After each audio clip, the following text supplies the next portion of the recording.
So just to get it out of my system, I put Spider-Man in the last issue of, what was the name of it? Amazing Fantasy, yeah. And it sold like crazy. So when the sales figures came in, Martin called me into his office, and I swear this is what he said. Hey Stan, you remember that idea of yours about Spider-Man that we liked so much? Why don't we do a series? And that's how Spidey was born.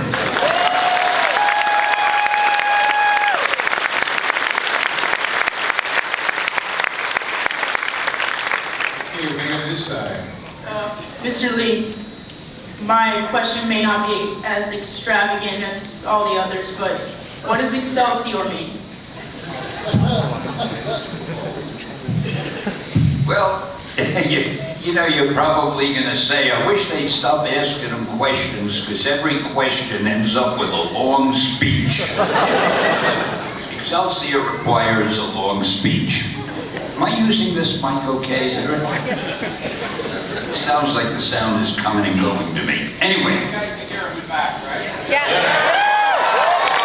I heard one guy say, unfortunately.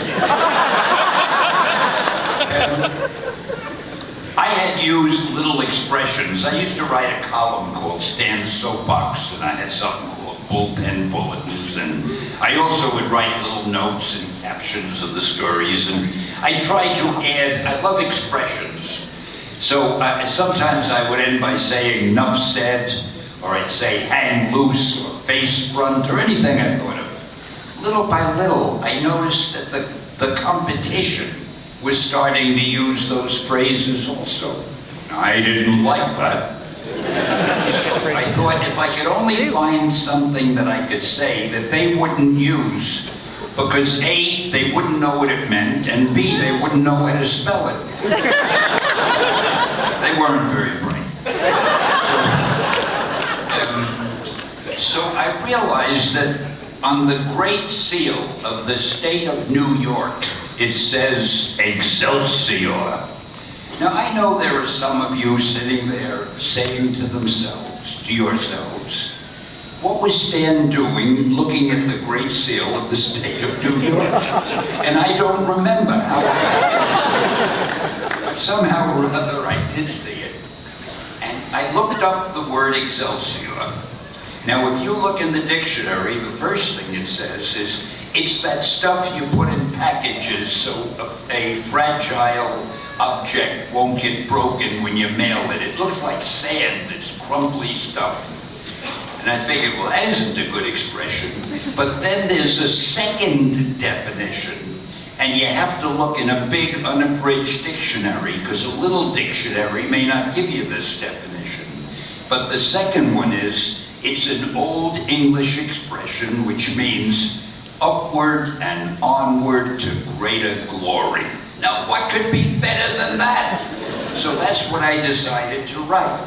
Now, the funny thing is, I would get so much mail from fans saying, how come you use a word that means the packing stuff? And I had to write a letter and say, get a bigger dictionary.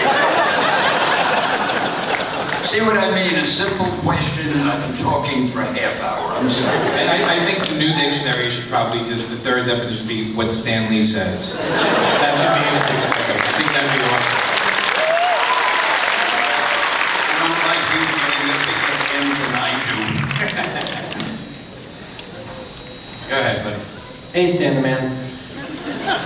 What makes a complete character? And out of all the characters you've created, is there one that you feel is more complete than the others? Who's your favorite kid?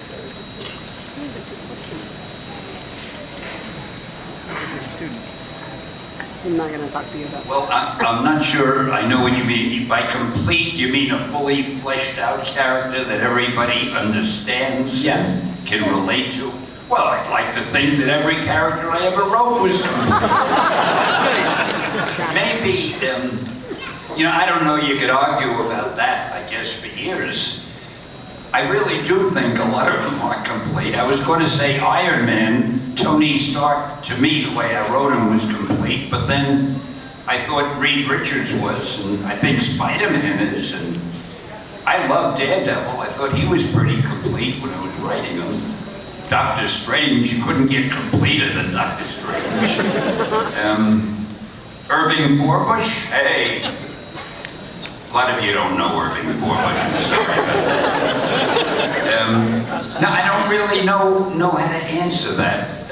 But if I have to take a guess, maybe Spider-Man was the most complete because we know more about his private life. Oh, I'll tell you another thing that we did at Marvel. I say we because I'm being modest. I really did it.